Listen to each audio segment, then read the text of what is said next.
आप सबको मेरा प्रणाम और स्वागत है विश्व शांति दर्शन के मंच पर। चैनल के अधीष्ट हैं काशी विश्वनाथ कॉरिडोर को नॉलेज कॉरिडोर का स्वरूप देने वाले विश्व शांति के उपासक विश्वधर्मी प्रोफेसर डॉक्टर विश्वनाथ कराड़, जिन्हें हाल ही में अमेरिका की ब्रिंघम यंग यूनिवर्सिटी ने डीलिट की उपाधि से उन्हें सुशोभित किया।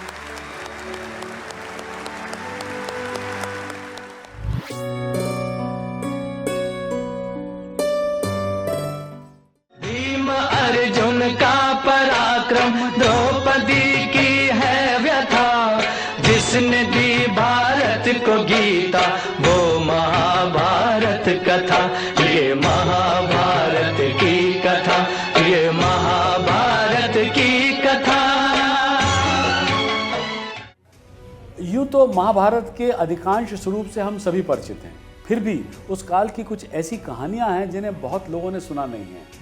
श्री कृष्ण ने अर्जुन को गीता का मर्म समझाते हुए कहा था कि संसार में प्रत्येक प्राणी अकेले ही जन्म लेता है और अकेले ही मर जाता है। वो अपने अच्छे और बुरे कर्मों का फल स्वयं भोगता है और अंत में दूसरे शरीर को स्वीकार करने के लिए वर्तमान शरीर को छोड़ देता है, जैसे हम कपड़े बदलते हैं। केवल अज्ञानता से ही अपने करीबी संबंधियों के प्रति अत्यधिक लगाव पैदा होता है, केवल अज्ञानता से। और यह विश्वास कि एक व्यक्ति दूसरे व्यक्ति का अंतरंग है, यह भ्रम से अधिक कुछ नहीं। जब यह निश्चित हो गया कि दुर्योधन पांडवों को 5 गांव तो क्या सुई की नोक के बराबर भूमि भी नहीं देगा, तो महाभारत के युद्ध की नींव पड़ गई। विभिन्न देशों के राजा अपनी रुचि के अनुसार पांडव पक्ष या दुर्योधन पक्ष में शामिल हो गए। जब उडुपी नरेश को युद्ध के बारे में पता चला तो वो अपने सैनिकों के साथ कुरुक्षेत्र आई। उन्होंने भगवान कृष्ण से भेंट की और कहा, मैं यहाँ लड़ने के लिए आया तो था प्रभु, लेकिन मेरा हृदय मुझे युद्ध में भाग लेने की अनुमति नहीं दे रहा है।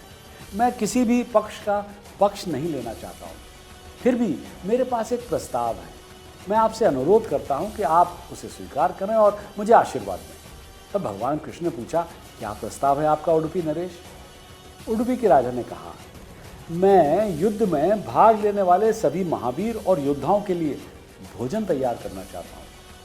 ऐसा माना जाता है कि महाभारत का अधिकतर युद्ध धर्म के अनुसार ही लड़ा गया था, इसीलिए युद्ध समाप्त होने के बाद दोनों पक्षों के सैनिक एक साथ बैठकर भोजन करते थे।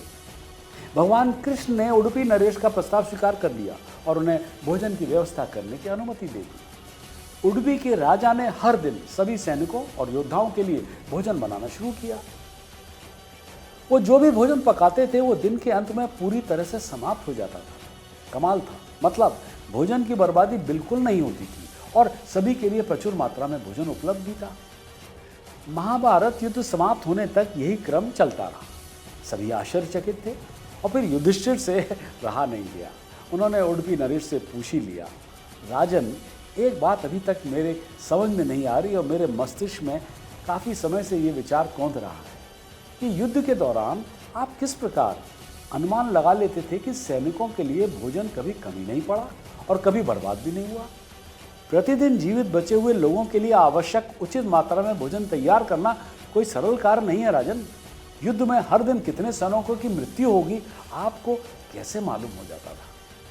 कृपया मुझे इस गणित की जानकारी दें। उडुपी नरेश ने वहां उपस्थित श्री कृष्ण की ओर देखा जो मुस्कुरा रहे थे। वो बोले, भगवान कृष्ण मेरे कर्मों के लिए जिम्मेदार हैं। मैं ही भोजन में श्री कृष्ण को खीर परोसता था और साथ में मूंगफली के दाने भी रखता था। भोजन समाप्त होने के बाद मैं ध्यान से देखता था कि माधव ने कितने मूंगफली के दाने खाए हैं। उसमें मैं हिसाब लगाता था कि अगले दिन कितने सैनिक मरने वाले हैं। प्रत्येक मूंगफली का अर्थ होता था कि कितने हजार सैनिकों की मृत्यु होनी निश्चित है या तय है। श्री कृष्ण इतनी संख्या में मूंगफली खाकर मुझे सूचित कर देते थे। इस तरह मुझे ज्ञात हो जाता था और मैं अगले दिन मरने वाले सैनिकों की संख्या को ध्यान में रखते हुए भोजन पकाता था। तब पांडवों ने श्री कृष्ण से कहा, हे कान्हा, ये सच है कि आपकी इच्छा ही तय करती थी कि युद्ध में प्रतिदिन कितने लोग मारे जाएंगे। हमारी लड़ाई तो मात्र दिखावा थी। आइए देखें कि इस कहानी में क्या अध्यात्म छुपा है, क्या सीख देती है ये लघु कथा। यही कि सब कुछ श्री कृष्ण की व्यवस्था से ही होता है। उनकी इच्छा के बिना घास का एक तिनका भी नहीं हिल सकता। ये घटना बताती है कि जो कुछ भी हो रहा है ना, वो पहले से ही व्यवस्थित है। हम सभी मात्र कठपुतलियां हैं, सूत्रधार वो ऊपर आपको नियंत्रित करता है। कुछ इसे भाग्य कहेंगे, कुछ इसे जादू कहेंगे और कुछ इसे भगवान। कृष्ण की स्थिति वही है, शुरुआत और अंत को जानते हुए भी बीच में खेल खेलना होगा। लोग दरअसल हमेशा अपना भविष्य जानना चाहते हैं। आपको अपना भविष्य क्यों नहीं जानना चाहिए? इसलिए कि अगर मैं आपको आज बताऊं कि कल क्या होगा, तो आप आज में भाग नहीं लेंगे। अगर मैं आपसे कहूं कि कल आपका पृथ्वी लोक पर आखिरी दिन है, तो आप कहेंगे अगर मैं मरने वाला हूं तो फिर मुझे ध्यान क्यों करना चाहिए, मुझे कुछ भी क्यों करना चाहिए। आपकी मानसिक स्थिति ऐसी हो सकती है, लेकिन कृष्ण ऐसे नहीं हैं। वो कल को जानते हैं, लेकिन फिर भी वो आज में पूरी तरह से भाग लेते हैं। आरंभ और अंत को जानते हुए भी आपको मध्य में खेल खेलना होगा, क्योंकि खेल केवल क्षण में है, पल में है। अब आप पूछ सकते हैं कि कल को जानते हुए भी हमें आज क्यों खेलना है, या हम क्यों खेल रहे हैं? इसलिए कि आप खेल हटा सकते नहीं, आप खेल रोक सकते नहीं, इसके लिए आप सक्षम नहीं हैं। वैसे भी आप खेलते हैं तो बेहतर यही है कि आप अच्छा खेलें।